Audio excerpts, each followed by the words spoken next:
এই নৌকো বানানোর আইডিয়াটা আসল নৌকো দেখেই এলো।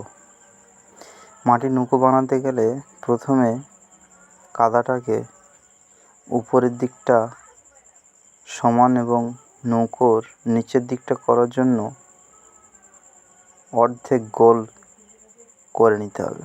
তারপর নৌকোর সামনে ও পেছনের জন্য ছুঁচলো করে নিতে হবে।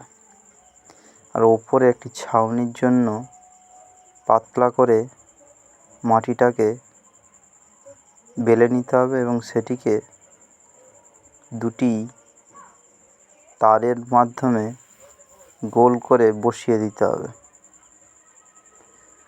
নিচটাকে কালো রং করে নিচ্ছি এবং উপরটাকে হালকা খয়েরি ও খয়েরি রং করে নিচ্ছি। কেমন লাগলো জানিও সবাই।